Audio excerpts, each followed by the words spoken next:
Setelah saya membuat sidang-sidang sebelum ni, ada orang bertanya, soalan dia agak bagus. Okey, kita percaya Anwar menipu. Tapi persoalannya, apakah prosedur ataupun langkah-langkah yang seharusnya diambil oleh seorang yang mendakwa memiliki sokongan majoriti? Ini ditanya kepada saya. Ini jawapan dia. Okey. Pada ketika yang di-Pertuan Agong dulu berjumpa dengan semua ahli parlimen, dia melakukan demikian bukannya sebab ada dokumen akuan bersumpah yang menunjukkan majoriti dah beralih. Dia melakukan demikian sebab Perdana Menteri memang dah letak jawatan. Jadi dia perlu melantik seorang Perdana Menteri baru. Dan kamu dapat melihat bahawa dia berjumpa satu-satu ahli parlimen, bukan bergantung kepada dokumen akuan bersumpah. Okey? So berbeza ya. Pada ketika itu memang Perdana Menteri sudah meletakkan jawatan.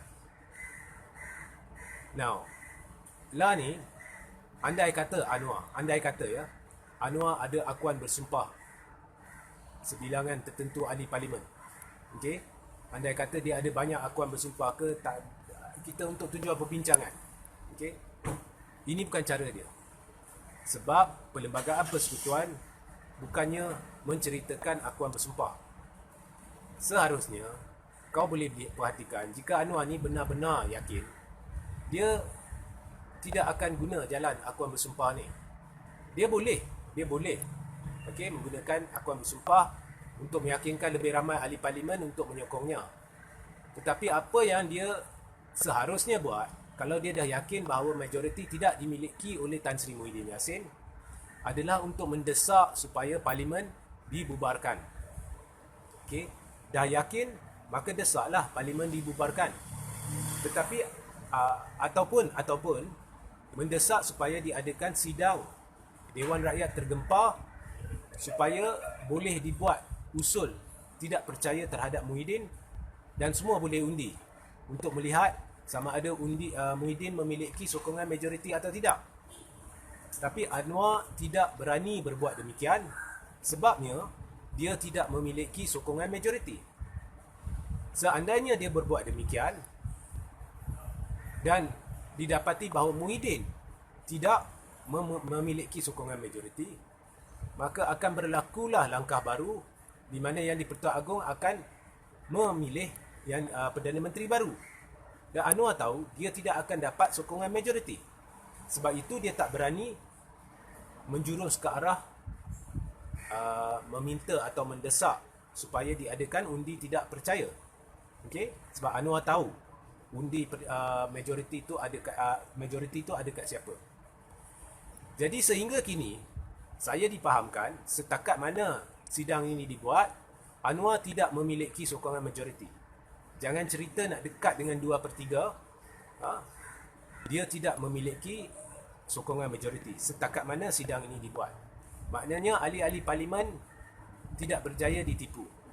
Dan apa pun yang dah ditipu ke tak ditipu ke, saya dipahamkan sudah ada langkah sejak semalam dan berjaya, pihak yang membuat langkah tu berjaya mengumpulkan sejumlah tertentu akuan bersumpah di mana kandungannya akan didedahkan seandainya Anwar memetik nama ahli-ahli parlimen tertentu. Dan untuk merahsiakan perkara ini, maka mereka tidak membuat pendedahan selagi Anwar tidak berbuat apa-apa.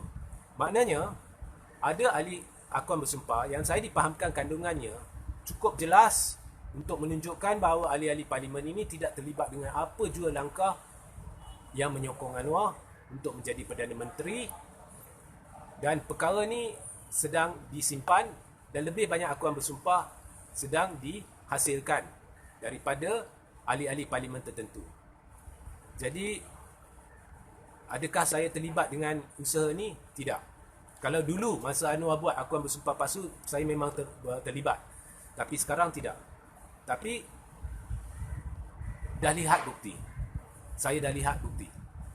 Maknanya, saya dengan ini mengesahkan setakat ini Anwar masih saya kategorikan sebagai penipu. Dan oleh itu, saya sekarang mencabar Anwar. Anwar, kalau benar kamu ada sokongan majoriti. Kamu tahu Akuan Bersumpah ni setakat nak tunjuk Kang Agong, yakin Kang Agong, boleh. Nak main persepsi boleh. Tapi akhirnya dia harus menjurus ke arah satu tindakan yang berpatutan ataupun apa, yang mengikut undang perundangan atau Perlembagaan Persekutuan. Jadi seharusnya kamu mendesak agar Muhyiddin sama ada letak jawatan, bubar parlimen, ataupun desak speaker Muhyiddin dan sebagainya untuk diadakan sidang tergempar parlimen agar boleh dibuat usul tidak percaya terhadap Muhyiddin. Sebab saya boleh beritahu anda, Anwar, Muhyiddin sudah hilang sokongan majoriti. Tetapi saya turut boleh memberitahu anda bahawa sokongan majoriti tidaklah milik anda. Jadi untuk buktikan saya salah, desak, tunjukkan kepada rakyat anda berani, desak agar sama ada Muhyiddin letak jawatan atau Muhyiddin menasihati yang di-Pertuan Agong untuk bubar parlimen, atau desak pihak-pihak yang berkaitan untuk diadakan sidang tergempar supaya parlimen boleh membuat kita boleh membuat usul tidak percaya terhadap Muhyiddin. Dan sebelum apa-apa saya nak beritahu kepada rakyat, Anwar tidak berani berbuat demikian. Kerana Anwar tahu sekiranya mengikut jalan tu, Anwar tidak akan dapat sokongan. Malah memang tak ada sokongan pun. Dan cabaran kedua saya kepada Anwar adalah jangan dalih lagi. Okey. Buktikan bahawa saya ni cakap banyak. Buktikan. Jangan hantar kuncu-kuncu anda, otai-otai anda di bawah ni berak kencing. Ya. Bawah ni banyak cyber trooper ni, bukan hanya cyber trooper Anwar. Dia cyber trooper pihak Rosmah juga, laskar-laskar cyber ni. Sebab Anwar dibantu oleh Najib dan Zahid. Dan saya dah jelaskan dalam sidang semalam mengapa Zahid dan Najib sebenarnya sudah mengkhianati penyokong mereka, mengkhianati UMNO, iaitu tim A telah mengkhianati UMNO dengan membuat penipuan ini bersama Anwar dengan harapan ahli-ahli parlimen terdesak dan akan tanda tangan Akuan Bersumpah. Ini adalah tindakan orang terdesak. So, inilah cyber trooper upahan Anwar dan tim A. Tapi Anwar tak payah hantar mereka. Nak kata, Reggie ni macam tahu banyak. Awak sendiri buktikan saya ni cakap banyak.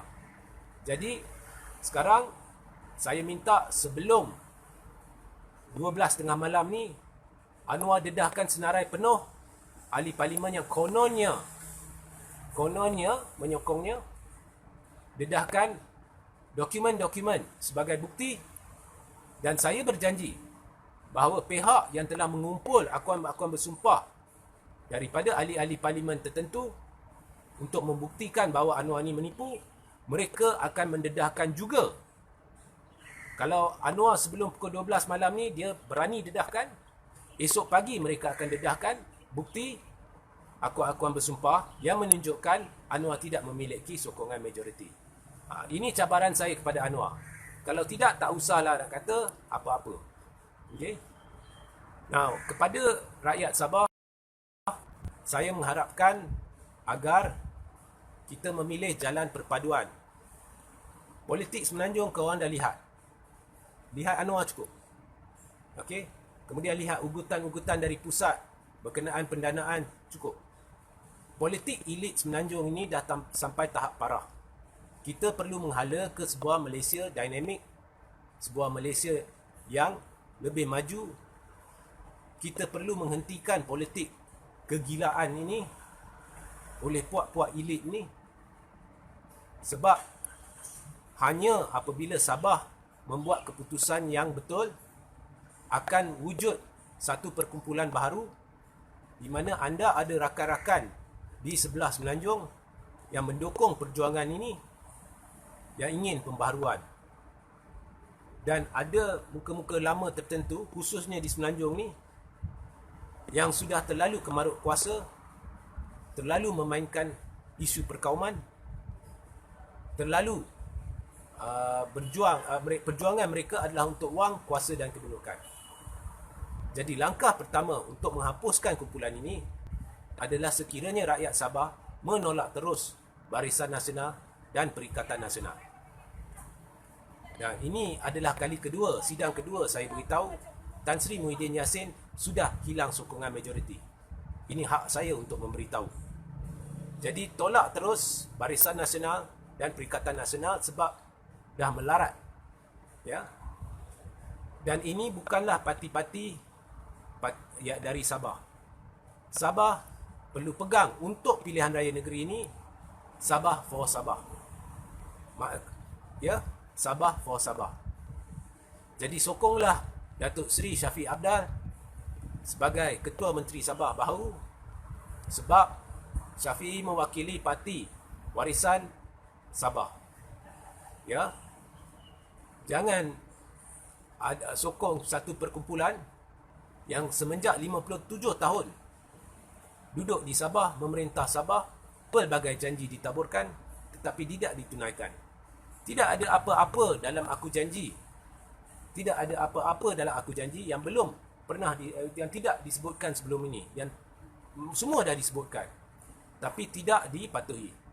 Kalau dulu Barisan Nasional dah berpadu pada ketika mereka memerintah Sabah, mereka satu perkumpulan yang padu bersepakat masih tak boleh penuhi janji.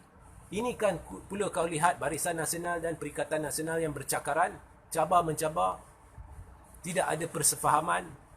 Barisan Nasional nak cantas Muhyiddin, nak cantas Perikatan Nasional. Kemudian semua mengaku dalam kerajaan, tetapi baru-baru ini menurut pengumuman Zahid, sah Muhyiddin tidak ada majoriti. Jadi inikah puak yang boleh memenuhi janji kat Sabah? Okay. Saya bukan suruh rakyat Sabah sokong Warisan Plus. Saya suruh orang Sabah sokong Warisan dan pihak-pihak yang bersama Shafie Apdal. Itu dengar baik-baik ya. Dan kita harap, saya harap Barisan Nasional terkubur di Sabah. Ya, tetapi keputusan bukan dalam tangan saya. Keputusan dalam tangan orang Sabah. Keadaan dah melarat. Sabah pula juga perlu ingat bahawa janji-janji pentadbiran Najib sebelum ni adalah palsu. Pada saat-saat terakhir sebelum PRU 14 baru Najib nak sebut perjanjian Malaysia. Itu pun kami akan bincang untuk memikirkan untuk tubuhkan satu jawatan kuasa untuk mempertimbangkan pindaan terhadap perlembagaan untuk memenuhi peruntukan perjanjian Malaysia. Baru takat tu je. Lepas pilihan raya, Najib guna alasan kami kalah, kami tak boleh buat apa-apa. Itu satu penipuan. Sebenarnya Mahathir tunaikan janji dia.